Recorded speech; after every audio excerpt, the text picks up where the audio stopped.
Hello friends, welcome back. I am Vivek Singhal from tradingwithvivek.com।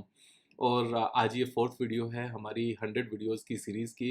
और आज की इस वीडियो में मैं आपके साथ डिस्कस करने वाला हूं कि एक सक्सेसफुल इन्वेस्टर एंड ट्रेडर बनने के लिए स्टॉक मार्केट में हमें क्या क्या लर्न करने की ज़रूरत है, हमें क्या क्या सीखने की ज़रूरत है। एक बार हमें ये पता चल जाए हमें क्या क्या सीखने की ज़रूरत है, तो जो आगे की वीडियोस होंगी वो उन्हीं चीज़ों को सिखाने के लिए होंगी, तो आपको एक अच्छा आइडिया रहेगा कि हमें क्या क्या ओवरऑल चीज़ें समझने की ज़रूरत है। तो सबसे पहले हमें यहाँ पर इकोनॉमिक्स को समझने की ज़रूरत है पूरे तरीके से।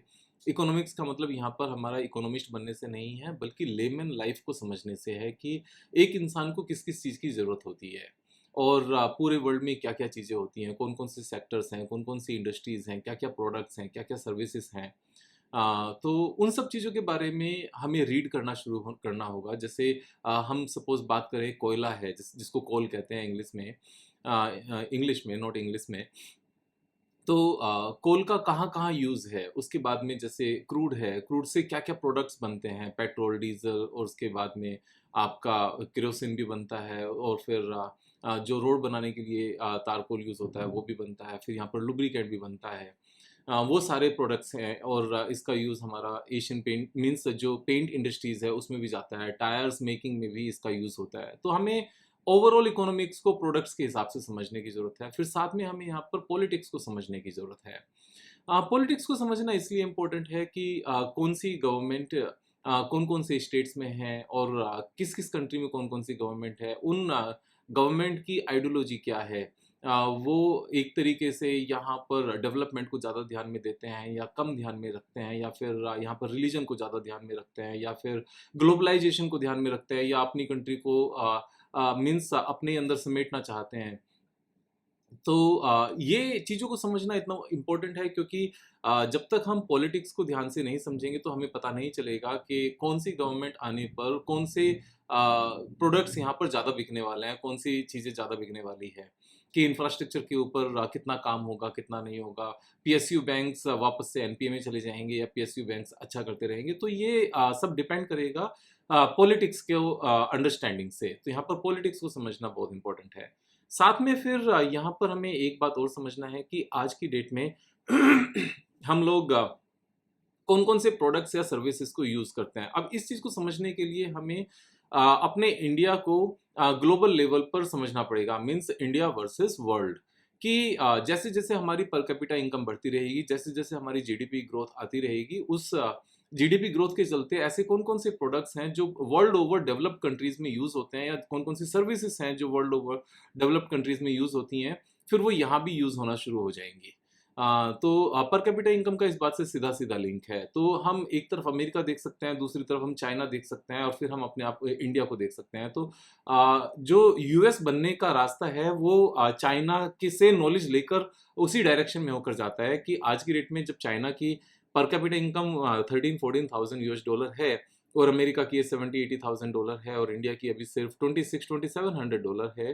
तो क्योंकि चाइना की भी per capita income almost 15 years back $2500 के आसपास ही थी, एंड 15 इयर्स में वो $2500 से $14,000 पहुंच गए, $13,000 पहुंच गए। तो अब इंडिया भी अगर इस बात को समझे कि चाइना में किस किस चीज़ का यूसेज बढ़ा, तो हमें इन सब चीज़ों को समझना पड़ेगा कि कौन कौन सी चीज़ें हैं जो करंट में यूज़ हो रहे हैं, और साथ में इन किन प्रोडक्ट्स एंड सर्विसेज का यूसेज यहाँ पर बढ़ेगा। साथ में हमें एक और चीज़ यहाँ पर ध्यान में रखने की ज़रूरत है, जो इनोवेशन है। हम सिर्फ़ और सिर्फ़ करंट में जो चीज़ें यूज़ हो रही है, सिर्फ़ उसी के भरोसे नहीं रह सकते, हमें इनोवेशन को भी ध्यान में रखना पड़ेगा। फॉर एग्ज़ाम्पल, अब से 15 इयर्स बैक स्मार्टफ़ोन का यूसेज एज़ सच नहीं था, और अभी सारी चीज़ें स्मार्टफ़ोन से होती हैं। अब स्मार्टफ़ोन यहाँ पर आया, लेकिन बहुत सारी चीज़ें इससे खत्म भी हो गई, जैसे स्कैनर्स खत्म हो गए। यहाँ पर जो कैमराज़ थे वो सारे के सारे अलग से खत्म हो गए, और रेडियोज़ खत्म हो गई, एफ़एम खत्म हो गए, आइपॉड खत्म हो गए। तो कैसेट्स खत्म हो गई, म्यूज़िक सिस्टम्स काफ़ी हद तक खत्म हो गए। टेलीविज़न भी खत्म होता जा रहा है। तो हमें इन सब बातों को ध्यान में रखना होगा कि इनोवेशन से क्या-क्या चीज़ों का इम्पैक्ट आने वाला है। अब जब इन सब चीज़ों को हम समझेंगे कि करंट में कौन-कौन से प्रोडक्ट्स एंड सर्विसेज़ हैं जो हम यूज़ कर रहे हैं, कौन-कौन से प्रोडक्ट्स एंड सर्विसेज़ यहाँ पर सैचुरेशन पर पहुँच चुके हैं, यानी कि उनमें बहुत ज़्यादा ग्रोथ नज़र नहीं आती, और कौन-कौन से ऐसे प्रोडक्ट्स एंड सर्विसेज़ हैं जो हमारी कंट्री के डेवलप होने के साथ में यहाँ पर यूसेज में और ज़्यादा बढ़ेंगे, और कौन से न्यू प्रोडक्ट्स एंड सर्विसेज आ जाएंगे इनोवेशंस के साथ। जब हम इन सब चीज़ों को समझेंगे तो हमारा ये एक मैक्रो लेवल पर इकोनॉमिक्स वाला पार्ट खत्म हो जाता है, यानी कि ओवरऑल लेवल पर हमें अंडरस्टैंडिंग हो जाती है बिजनेसेस की। और उसके बाद में हमने समझना है यहाँ पर कौन-कौन सी कंपनीज़ हैं। जब आप किसी पर्टिकुलर प्रोडक्ट या सर्विसेज़ को यहाँ पर आइडेंटिफ़ाई कर लोगे, ओके, मैं ये चीज़ समझना चाहता हूँ कि जो जनरल इंश्योरेंस है, जनरल इंश्योरेंस का यूज़ यहाँ पर लगातार बढ़ता रहेगा, क्योंकि ज़्यादा नंबर ऑफ कार्स इंडिया में आएँगी, ज़्यादा महँगी कार्स आएँगी, ज़्यादा फैक्ट्रीज़ आएँगी, उनका भी इंश्योरेंस होगा और ज़्यादा मेडिकल इंश्योरेंस होगा और वो महँगे भी होंगे, ज़्यादा अच्छे हॉस्पिटल्स के साथ। तो यहाँ पर जनरल इंश्योरेंस की डिमांड बढ़ने वाली है। एक बार सपोज़ हमने इस बात को समझ लिया, उसके बाद हम यहाँ पर नेक्स्ट लेवल पर पहुँचेंगे कि कौन-कौन सी कंपनीज़ इन प्रोडक्ट्स एंड सर्विसेज़ को यहाँ पर सप्लाई करती हैं।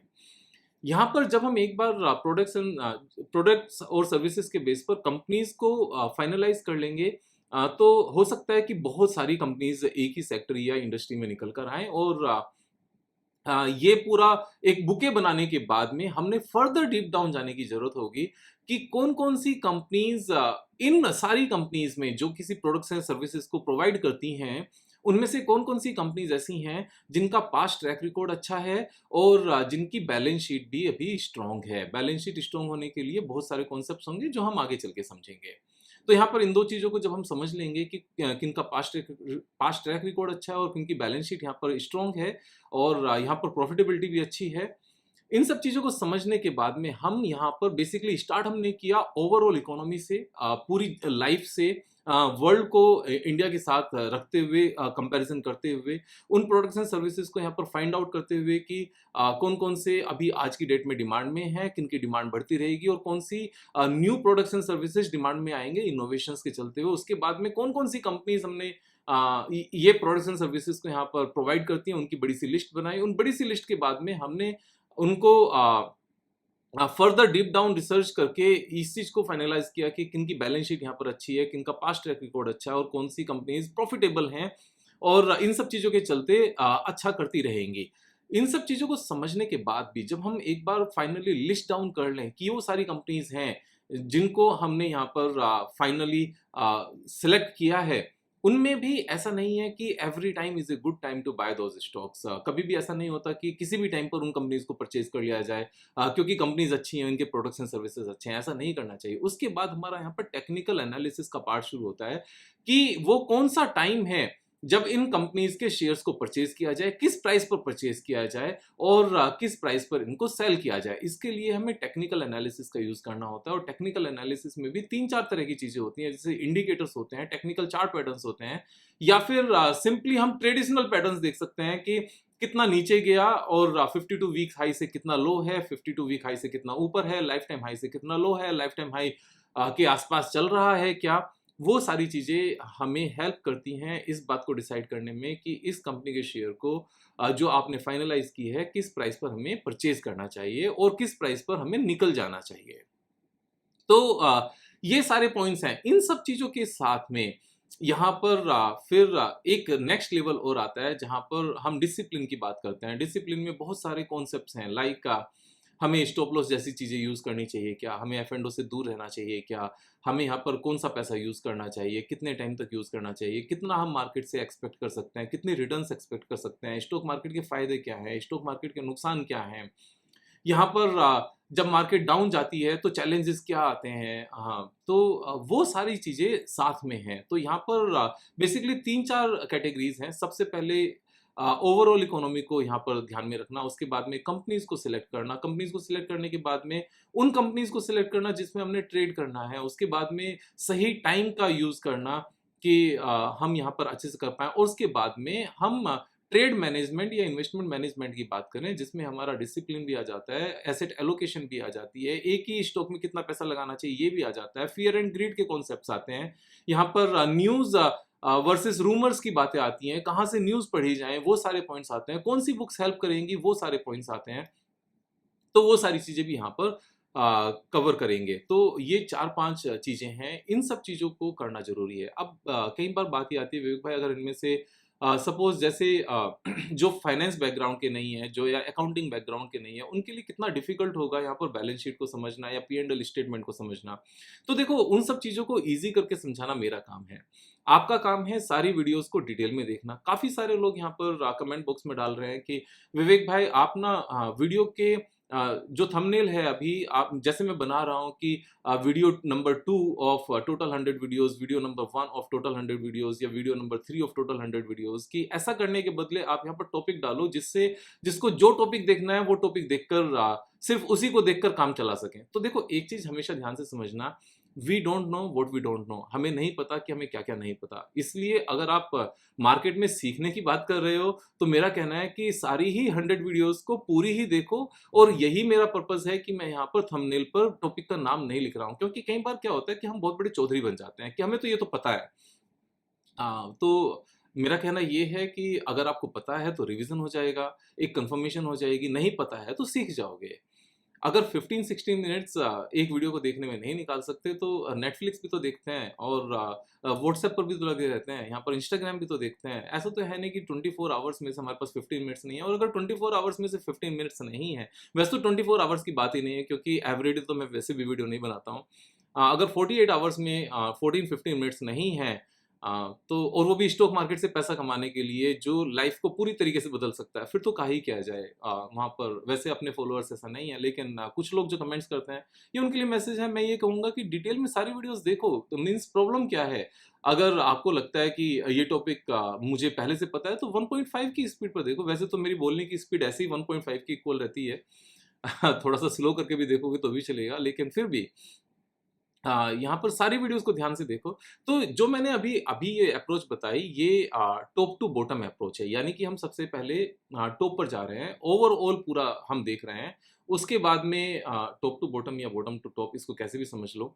यानी कि पहले हमने इकोनॉमिक्स को समझा, उसके बाद में कंपनीज़ पे गए, फिर उसके बाद में हम बाय एंड सेलिंग पर गए। इसको हम रिवर्स भी कर सकते हैं। काफ़ी सारे लोग इसको रिवर्स भी कर सकते हैं कि सबसे पहले आप टेक्निकल्स देखो कि टेक्निकली कौन-सा स्टॉक अच्छा लग रहा है। एक बार स्टॉक अच्छा लगे, उसके बाद में उसके फाइनेंशियल्स पे चले जाओ। यानी कि कंपनी कैसी है, कंपनी समझ में आ जाए तो उसके प्रोडक्ट पर चले जाओ, और प्रोडक्ट समझ में आ जाए तो उसका ओवरऑल डिमांड एंड सप्लाई पर चले जाओ उस प्रोडक्ट की। तो ये दोनों ही अप्रोच यहाँ पर ठीक है, लेकिन मेरा कहना है कि आप सबसे पहले बेस समझो, यहाँ पर बिज़नेस को समझो, प्रोडक्ट्स एंड सर्विसेज़ को समझो, उसकी डिमांड को समझो, आने वाले टाइम में कैसी डिमांड रहने वाली है उसको समझो, फिर कंपनीज़ पर जाओ, कंपनीज़ में फिर फाइनलाइज़ करो कि कौन-सी कंपनीज़ अच्छी हैं, फिर उसके बाद में यहाँ पर टेक्निकल पर जाओ। क्योंकि अगर सपोज़ आपने बाकी सारी वर्किंग पहले से कर ली और किसी दिन कोई पर्टिकुलर स्टॉक डाउन आया और टेक्निकली आपके बाइंग रेंज में आ गया, तो उस दिन आप साथ के साथ बैठकर मेहनत करो, और आपके पास टाइम नहीं हो तो अपॉर्च्युनिटी निकल जाएगी। पहले से आपने सारी वर्किंग की होंगी, तो जैसे ही यहाँ पर टेक्निकली अपॉर्च्युनिटी आएगी, आप इमीडिएटली उसको बाय कर पाओगे, क्योंकि बाकी सारी वर्किंग आप पहले से करके बैठे होंगे। तो ऐसे ही मानकर चलो कि एग्ज़ाम जब आएगा, उस दिन आप तैयारी करो क्वेश्चन के बेस पर, that is not the right approach. पहले से सारी तैयारी करके रखो, जिस दिन जो क्वेश्चन आ जाए, आपको आंसर तो पता ही है, आप फटाक से उसका आंसर लिखो और अच्छे मार्क्स लेकर आओ। यहाँ पर स्मार्टनेस हमें चाहिए, मीन्स लाइफ को जीने के लिए, लेकिन स्मार्टनेस विदाउट हार्ड वर्क कभी भी काम नहीं आती, वो सिर्फ रखी रह जाती है। वो उन्हीं लोगों की जैसी होती है जो बहुत अच्छे टॉप इंस्टीट्यूट से पास आउट हुए, अच्छी कंपनीज में जॉब की, सारी ज़िंदगी मेहनत की, 10 घंटे, 11 घंटे, 12 घंटे काम किया, और उसके बाद में जब रिटायर हुए, तो एज़ सच बहुत ज़्यादा उनके पास नहीं रहा। तो वैसा भी नहीं बनना है। यहाँ पर वो स्मार्टनेस चाहिए कि हम बहुत अच्छे इंस्टीट्यूट से पास आउट हों, लेकिन साथ में हमें विज़डम भी चाहिए। वो विज़डम कि जैसे-जैसे हम ग्रो करते जाएँ, हमारे पास पैसा एक्युमुलेट होता जाए, शो ऑफ में बहुत ज़्यादा ना आएँ हम लोग, और अगर आपके कुछ शौक हैं, तो उसको पब्लिकली बहुत ज़्यादा पब्लिश करने की ज़रूरत नहीं है। अगर आपके पास अच्छी गाड़ियाँ भी हैं, तो उनको अपने गैराज में रखो, और जब आपका मन करे तब चलाओ, और आपके पास अच्छी चीज़ें हैं, उनको अपने पास तक रखो। बहुत ज़्यादा शो ऑफ की ज़रूरत नहीं है। मीन्स अदरवाइज़ आपका माइंड उसी चीज़ में इंडल्ज हो जाएगा, और आप अपने काम से हटकर सिर्फ़ उसी चीज़ में निकल जाओगे। जबकि वो सारी चीज़ें आपने शायद इसलिए ली क्योंकि बेकार शौक पालने से अच्छा है कि लेजिटिमेट मीन्स जो एथिकली अच्छे शौक हों, उनको रखा जाए। यहाँ पर ये सब बातें रिच बनने के बाद की मैं बात कह रहा हूँ। इनिशियली तो उन सब शौक की भी ज़रूरत नहीं है, लेकिन एक बार रिच बन जाओ तो गलत आदतों से पढ़ने से बचने के लिए आपको कुछ अच्छे शौक रख लेने चाहिए। अदरवाइज़ आपको ये फ़ील आएगा कि मैं ज़िंदा क्यों हूँ? यहाँ पर हम लंबी उम्र की आशा करते हैं सबकी, और उसके लिए चैंटिंग करते रहो, अपने शरीर का ख्याल रखो, हेल्थ का ख्याल रखो, डेली बुक्स पढ़ो, वो आपके माइंड को फोकस करने के लिए एक पावर देता है। आप अच्छे से फोकस करके काम कर पाते हो और आप रिलैक्स रहते हो। आप क्रिब नहीं करते हो उस केस में जब आप बुक्स पढ़ते हो। तो ये मेरा पर्सनल एक्सपीरियंस है that every day when ever I read book, मैं पूरा दिन अच्छा जाता है। लेकिन अगर 2-3 दिन अगर मॉर्निंग में कभी बुक्स पढ़नी छूट जाए तो कहीं ना कहीं छोटी सी भी बात माइंड को एकदम से हिट करती है और परेशान हो जाता है। फिर याद आ जाता है, अच्छा ठीक है, लास्ट 2 डेज से बुक नहीं पढ़ी इसलिए ऐसा हुआ है। यहाँ पर ध्यान से देखो चीज़ों को। कल फिर मिलेंगे एक नए वीडियो के साथ, तब तक जय हिंद, टेक केयर, जय भारत।